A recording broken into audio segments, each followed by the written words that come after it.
Warning, this is not a how-to guide. I am not a professional. In fact, any real mechanics that watch this will think I'm an idiot. So, enjoy the video. I put my hands on these and these because they looked perfect, about the size that we need. Ain't no way in hell. $40. He's arguing that these are good because it's Knipex. Worth it. Worth it. Yeah, look at this thing. Is this a plier for ants? We didn't find exactly what we're looking for, but I decided to go with this set here. I think out of, well, this one I think will be the most useful. Then I got this car clip, or it's called a tack lifter, but it's useful at removing little clips and stuff like that. So hopefully we get better results. About $50 for all that. Ridiculous. Dad had a cigarette, Coca-Cola. Only good influences. Man. Decided to spruce up the old garage with this majestical beast right here. Goodbye, horses. According to our research, we might need a clothes hanger. So, luckily, I've got We one. didn't even need to take off the lines either, You know, you're blinding me. apparently. All right, so I'm gonna try to get a good description of it when we get in here, but there is a clip that is very hard to reach, so we gotta try to snag it with a clothes hanger. Get all up inside of there. Delicate. And also pull with a little aggression. This whole fucking silly mess. Wow. Go ahead and pull that, pull that out first. We get the tank bobulator here. But you got this thing that tells you how full your tank is, which is really the thing that's blocking me up. Just now realizing I should have put some gloves on. There we go. Well, this thing comes out all kinds of goofy. I hope we remember how to put it back in. Oh shit. Yeah. Look at this whole thing here is the fuel pump. That is crazy. Quickly. Nice. See that, guy?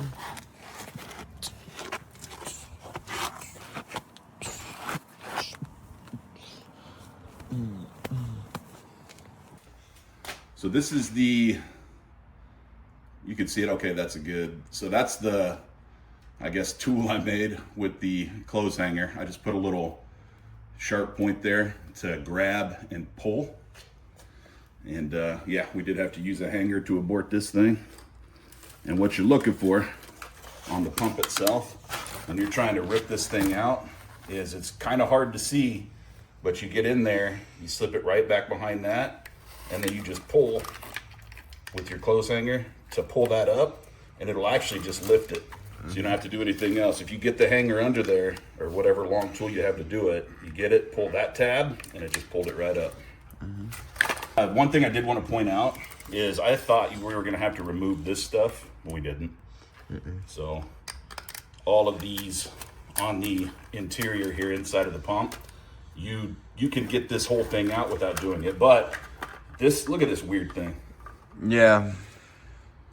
You gotta finagle all of this out of a hole like this big.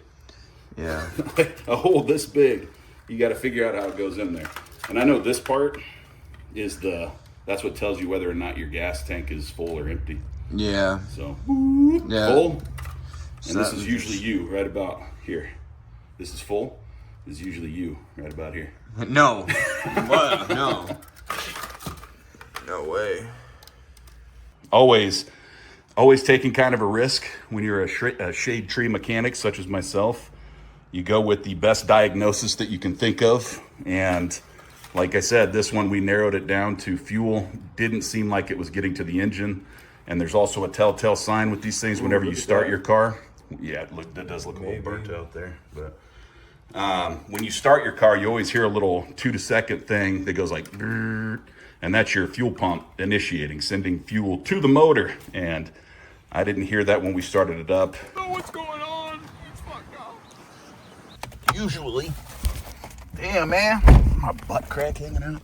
All right, so underneath this rear seat is where the power steering, or not the power steering, fuel pump is where it's supposed to be. So I'm just gonna listen.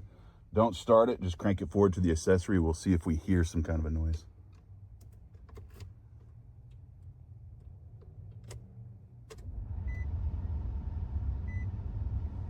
I mean, other than your vents going on, I didn't hear anything. And when it stalled, pretty clear signs that it just seemed like it ran out of gas and engine shut down without any other loud knocks, bangs, or weird noises. So what do you think? I'm good. I'm good. I'm good. So now we're gonna go to O'Reilly's in town because they do have our part in stock.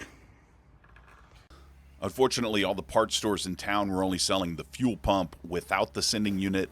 I'm not 100% sure if the sending unit is bad on this, but I figured it would suck if we just replaced the pump and the sending unit was bad also. So whatever. Plus, the pump alone at these parts stores were crazy expensive. Here's a look at the O'Reilly's one, and they wanted like $140 for just the pump alone. I decided to go the Amazon route because it was cheaper, and it also had a sender unit with the fuel pump.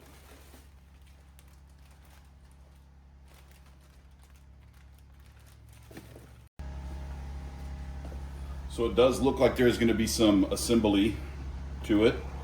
I have to read the instructions on that, but that looks like it. Looks like a direct fit. So this one came with the pump, so that's good.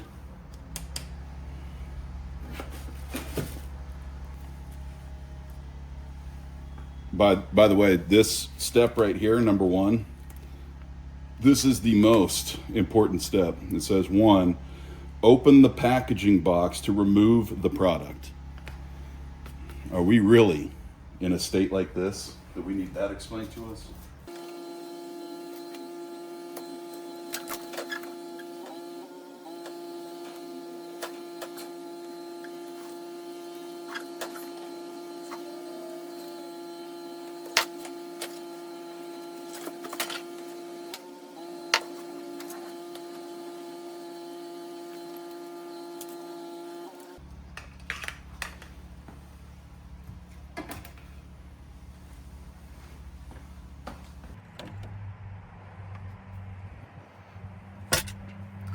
All right, so since we did have to take a little break, this is actually the next day because we had to get the parts ordered in.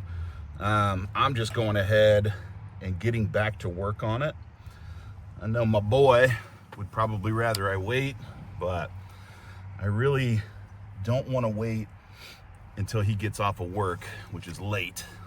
He's a hard-working kid. He works, usually he gets up and goes to work at about 7 o'clock in the morning. Yeah, we'll be fair. We'll say 8 o'clock. But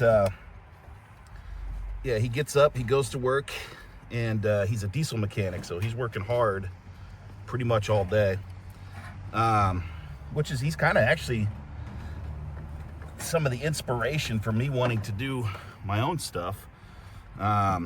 Because I've always been, you know, I don't know, I've had that mentality where I always wanted to do like a sales or office job, just because I didn't want to do any of this manual labor stuff. I always thought it was, you know, above me or something. I don't know how to put it. I was just lazy. So yeah, he's been a big inspiration in me wanting to do more of this stuff and, you know, figure stuff out on my own instead of relying on other people. All right, so this might be a little bit of the difficult part. So now I got to figure out how to clip it back in, get it on the right track. All right, so I was struggling a little bit too hard with that. Went back to the drawing board, did a little bit more research, and it makes sense to just remove this pump part from the rest of the unit so that you can actually just slide this down in there, get it clipped into spot, and then connect it. This is just a quick image to show you the direction the pump should go into the tank, because this is how it's going to clip in. That tab that we pulled out with the clothes hanger earlier should be facing towards the front of the vehicle. That's how it clips back into the tank. All right, it's in. So we're just gonna turn the key forward and see if it makes a noise. And not a...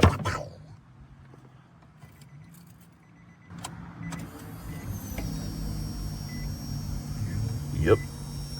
I'm gonna just keep priming it for you. Hey, who put the earth on dark mode?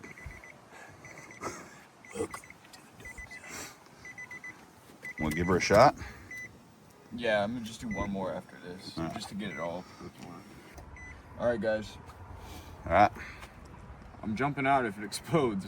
Well, try to run fast.